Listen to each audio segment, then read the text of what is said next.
Buongiorno a tutti, mi chiamo Helmut, sono dalla Germania e vivo ad Assisi al centro esattamente dal compleanno del maestro nell'anno 87. Die Sprache wechseln. Du musst auf Englisch sprechen. Oh, ging mir gestern schon genauso.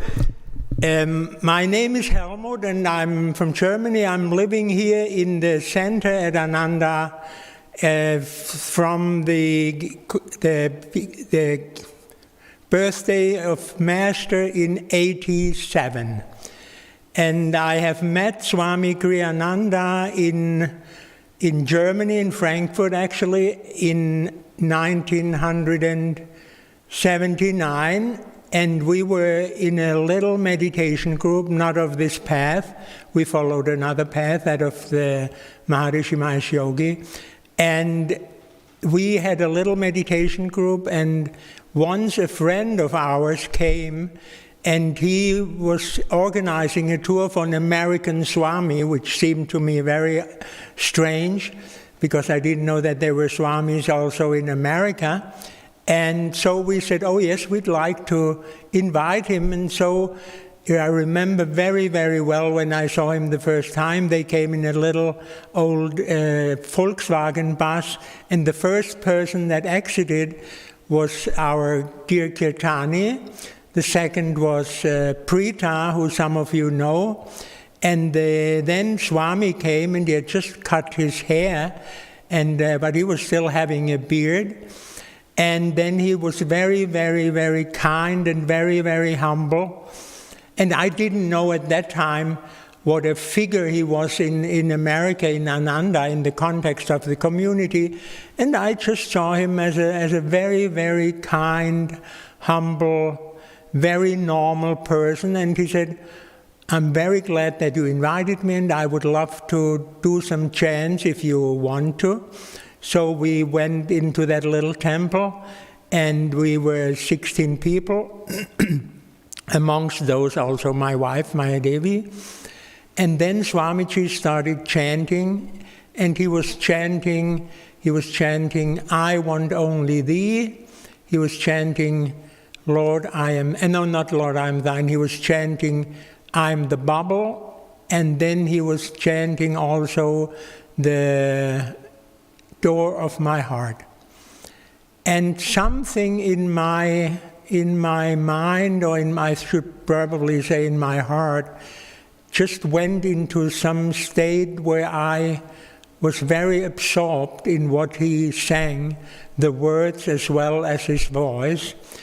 And I thought by myself, this man has something that I also want and I also aspire. And I want to say that I just had come out of a pretty strange part of my life where I was quite desperate. And I know now that Swami came as a part of as a response to a prayer that I had said in deep desperation.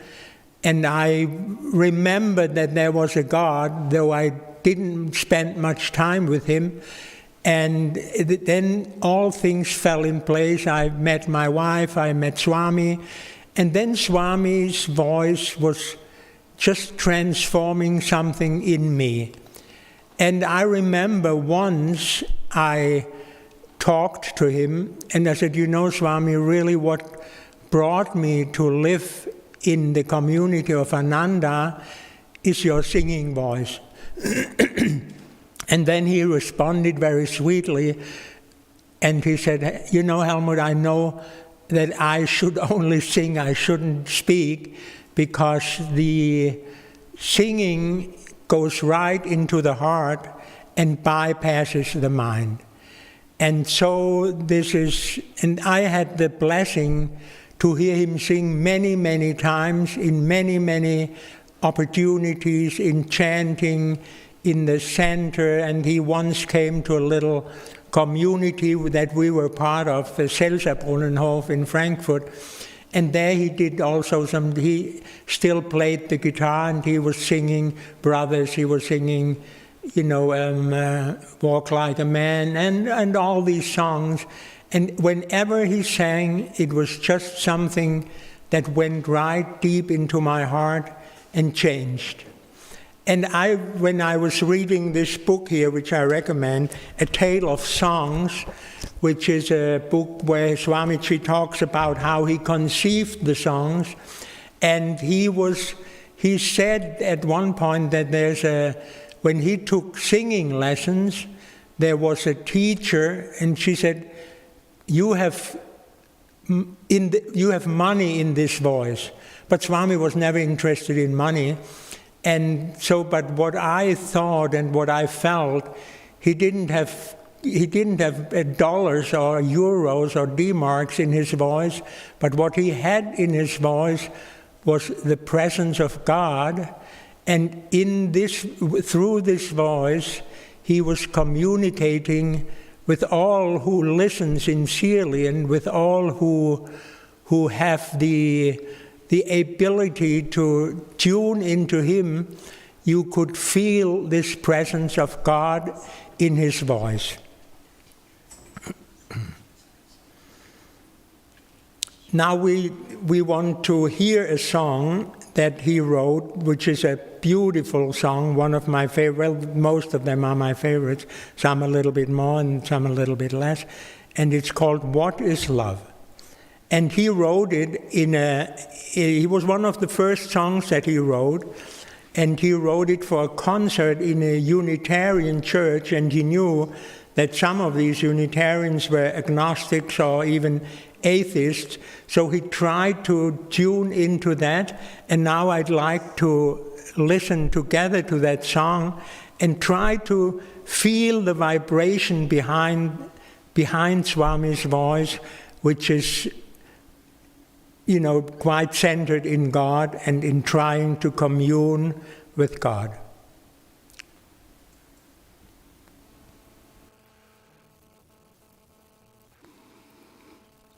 What is love?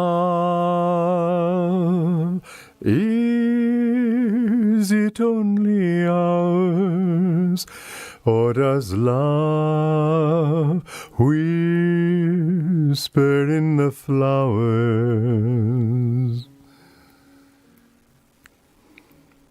Surely we, children of this world, could not love by our own powers.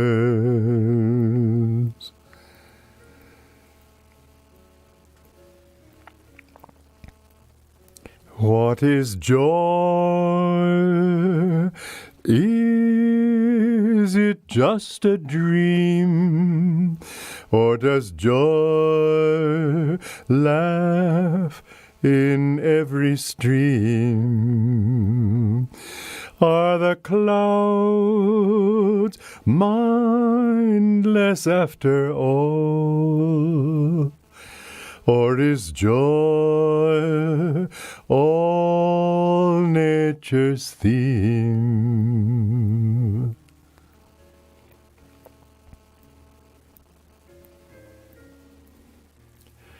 God is dead, so men say. Can't they see all life's his play? Not a church binds him as its own.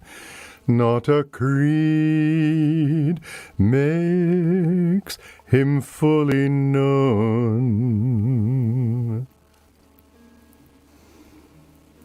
Foolish we, if we limit him. Every atom is his throne.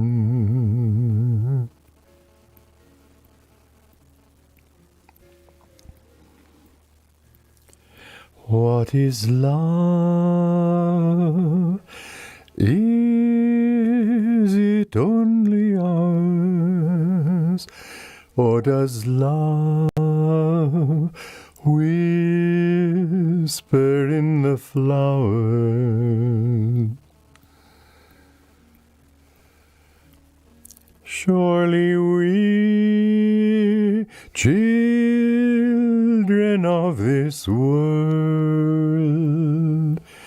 could not love by our own powers.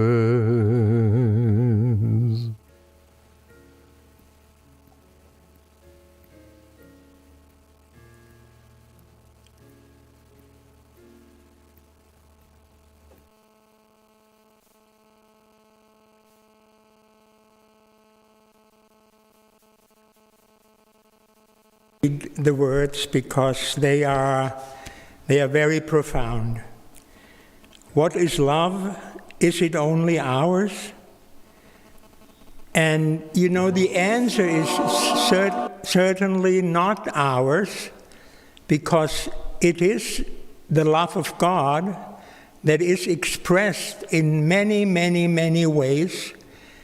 And, you know, if we think of, you know, we have so many different kinds of love. We have the human love, the love to the beloved, to the wife, which might be tainted a little bit in the beginning by desire, and so on and so on.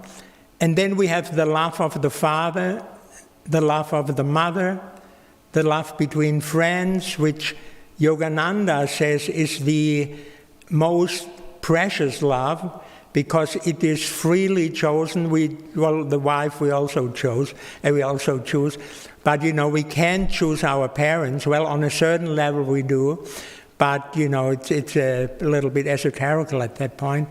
And we have the love, the brotherly love, we have the sisterly love, we have the love of the grandfather, of the grandmother, which is a little bit less attached, and so on. There's so many, many, many kinds of love. And so the premise is that God's love was before, and we all do express it. Like we have a window in a church, or a stained glass window, and when the sun touches it, you know, one is colored orange, one is colored yellow, one is colored violet, and so on and so on. And so our love is always the love of God, filtered through our state of mind. In, you know, sometimes we are less ego-centered, sometimes we are more. And what we experience through these different kinds of love is that we try behind it to see God's eternal love. Swami also said, you know, when we experience love, always try to refer it to infinity, to infinite love. And the more we do that, and the more we succeed in it, it is a very, very beautiful way to experience more and more the love of God. Then he goes on, or does love whisper in the flowers? Surely we, children of this world, could not love by our own powers. Well, I explained a little bit of that. But the question, does love whisper in the flowers, is a very, very good one. And we all believe here, I'm working a lot in the garden and with nature. And, you know, when I was a kid, I remember that I thought the flowers were beings like myself, that they had a feeling, that they were subject to cold, to heat, to thirst, to hunger. And so I had quite a close relationship with flowers even then. But now, since I know the philosophy, Swami also called these songs philosophy in song, and now that I get deeper in it, I feel the love that are living in the flowers, that they are responding to love. And when I go down in the garden, I'm really in love with all the plants, and especially with the beautiful plants, the flowers. And I can really sometimes feel their response, and I can feel when they suffer, and I can feel when they're happy. They suffer of lack of cure on our part. But anyway, it's for me it's so clear that love doth whisper in the flowers. Then he goes on, what is joy? Is it just a dream? Or does joy laugh in every stream? And there's again the same thing. You know, when we sit by a little creek, or when we sit by a mighty river like the Ganges, the Rhine, or others, then we can feel that these are entities, and not for, you know, all the American Indians and the people, the indigenous people, they all feel and see and say that nature is animated. And there's this beautiful saying in India, that God sleeps in the rocks, He dreams in the plants, He starts waking up in the animals, and He can fully be awake in humans. So this is quite something. Also, are the clouds mindless after all, or is joy all nature's theme? Again here, you know, we know that joy is not our invention, joy is not our creation. We only reflect God's joy in the joy of nature. And you know, I have little dogs at home, and when I pick them up, because 2 are foster dogs, and when I pick them up in the morning, it's such a joy, and it reverberates in their whole being. When we meet each other, and when they see my wife, they run up, cuddle with her. And so this joy, and you know, when we see birds in the air, when they fly, if this is not an expression of joy, I don't know. Some scientists might explain it, well, it's mating season, so they do that to attract the other sex, etc., etc. But I can feel, and I'm sure you also are inclined to do that, that joy is nature's theme. And you know, when we also internalize that joy, then we will get to the point that we feel it in every expression of nature, in every expression of humans, in expressions of joyfully being together, in the expression of joyfully being with God. And so joy becomes nature's theme, and we all are united in that joy together with God. Then he goes on, and he cites the German philosopher Nietzsche. God is dead, so men say. Can't they see all life's his play? And you know, when you think that people say God is dead, it's the most foolish thing that you can think of, because you can, you know, where does all the galaxies, the little plants, the little dogs, the little animals, all the little, up to the tiniest little virus, which is a subject nowadays that we try to not mention too often. Anyway, but he's in all of those, and then he goes on, not a church binds him as its own, not a creed makes him fully known. You know, we have so many different expressions of God, but it's all one God, and a creed, and Augustine talks about the proofs of God.